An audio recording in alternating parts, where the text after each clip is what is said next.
दोस्तों, मैं फराज मलिक। क्या हमारे देश के स्कूलों में बच्चों को अब भगवत गीता, कुरान, बाइबल और गुरु ग्रंथ साहिब जैसे धार्मिक ग्रंथ भी पढ़ाए जाएंगे? ये बात मैं आप लोगों से इसलिए कह रहा हूं क्योंकि जब से गुजरात सरकार ने कक्षा 6 से लेकर 12 क्लास तक के बच्चों के पाठ्यक्रम में भगवत गीता को शामिल करने का ऐलान किया है, तब से बहुत सारी चर्चाएं चल रही हैं, बहुत सारे राजनीतिक रिएक्शन भी सामने आ रहे हैं और सोशल मीडिया पर भी लोग अपनी अपनी राय शेयर कर रहे हैं। क्या है पूरा मामला, कौन कौन सी खबरें आ रही हैं, इससे जुड़ी हुई सारी खबरें आपके सामने रखेंगे। अगर पहली बार चैनल पर आए तो सब्सक्राइब कर लें, क्योंकि यहाँ पर हम हर टॉपिक पर बहुत आसान भाषा में और कम शब्दों में अपनी बात पहुंचाने की कोशिश करते हैं और हमेशा कोशिश करते हैं कि हमारे चैनल के माध्यम से भाईचारा बढ़ा रहे। खबर आ रही है कर्नाटक से। गुजरात के बाद कर्नाटक सरकार भी अब अपने पाठ्यक्रम में भगवत गीता को शामिल करने जा रही है।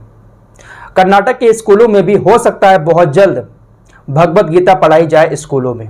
ये वही कर्नाटक है जहां पर पिछले कुछ दिनों से हिजाब वाला विवाद काफी ज्यादा चल रहा है और इसके चलते हुए खबर यह भी आ रही है कि वहां पर अब तकरीबन 231 लड़कियों ने परीक्षा का बाइकआउट कर दिया है, परीक्षा का बहिष्कार कर दिया है। अब वो परीक्षा नहीं देंगी। 231 लड़कियां, उनका कहना है कि जब तक हम हिजाब नहीं पहनेंगे तब तक हम परीक्षा नहीं देंगे। लेकिन हाईकोर्ट ने कहा कि हिजाब जो है वो इस्लाम धर्म का मुख्य हिस्सा नहीं है, इसलिए इसको शामिल नहीं किया जाएगा। साथ ही साथ यह भी प्रतिबंध लगाया कि किसी भी तरीके की धार्मिक गतिविधि स्कूल के अंदर नहीं होगी। फिलहाल उसी कर्नाटक के अंदर अब गुजरात की तरह भगवत गीता को स्कूल में शामिल करने की बात चल रही है और सरकार इस पर विचार भी कर रही है।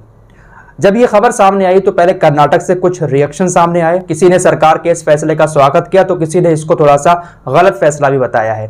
साथ ही साथ आपको बता दूं, बीजेपी के केंद्रीय मंत्री प्रहलाद जोशी है, उन्होंने कहा है कि भगवत गीता हमें नैतिकता सिखाती है। मैं सभी राज्यों से कहता हूं कि इसको अपने स्कूलों के पाठ्यक्रम में शामिल करने के लिए सोचें। यानी पूरे देश में सभी स्कूल भगवत गीता को अपने पाठ्यक्रम में शामिल करें। यह कहना है बीजेपी के केंद्रीय मंत्री प्रहलाद जोशी का। उन्होंने एक बात कही है, इस बात पर जरा गौर कीजिएगा। इसके बाद एक रिएक्शन आपको कांग्रेस के नेता का कर्नाटक का बताऊंगा। उन्होंने जो बात कही है इनकी बात से बिल्कुल सही मैच करती है।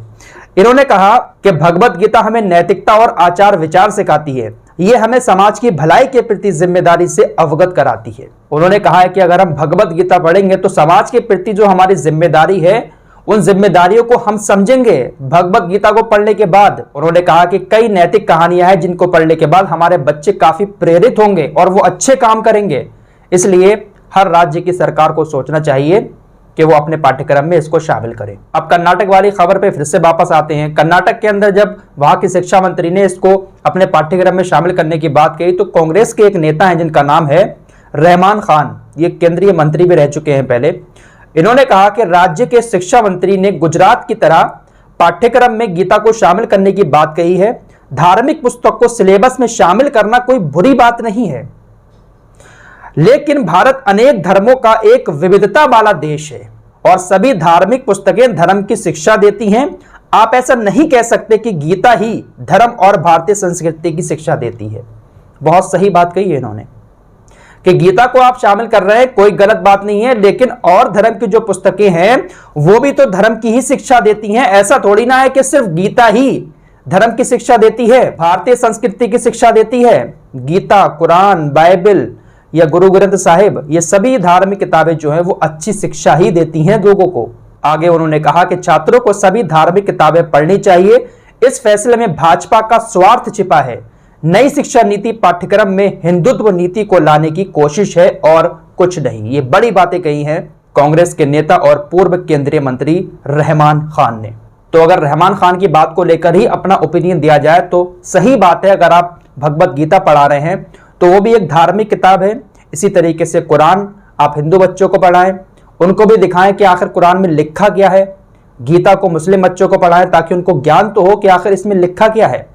और आपको एक चीज और बता दूं, जो बड़े बड़े स्कॉलर होते हैं ना, मुस्लिम स्कॉलर या फिर हिंदू स्कॉलर, जिनको आप पंडित जी, महाराज जी कहते हैं, जो बड़ी बड़ी स्पीच देते हैं, वो सभी लोग सभी धर्मों की किताबों का अच्छे से अध्ययन किए हुए होते हैं। बड़े बड़े जो मुस्लिम स्कॉलर हैं जो बड़ी बड़ी महफिलों में स्पीच देते हैं, वो एक एक किताब पढ़े हुए होते हैं, अच्छे से समझे हुए होते हैं हिंदू धर्म की। इतने अच्छे से तो आम हिंदू भी नहीं पढ़ता होगा जितने अच्छे से वो लोग पढ़ते हैं। तो किसी भी धार्मिक ग्रंथ को पढ़ने में कोई हर्ज नहीं है। अगर बच्चों को भगवत गीता पढ़ाई जाती है तो मुस्लिम बच्चे उसको पढ़े, समझे, आकर उनको पता तो चले इसमें क्या लिखा है।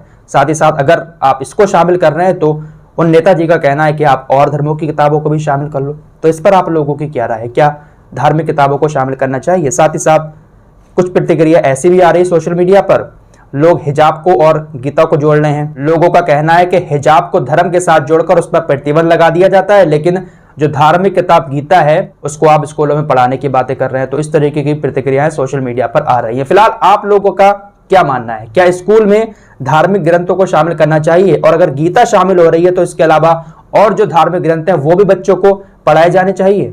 क्योंकि जो भी धार्मिक ग्रंथ है वो अच्छी बातें ही सिखाता है लोगों को। तो क्या करना चाहिए, कमेंट बॉक्स में जरूर बताएं। मिलते हैं फिर किसी और टॉपिक के साथ, तब तक के लिए अपना ख्याल रखिए।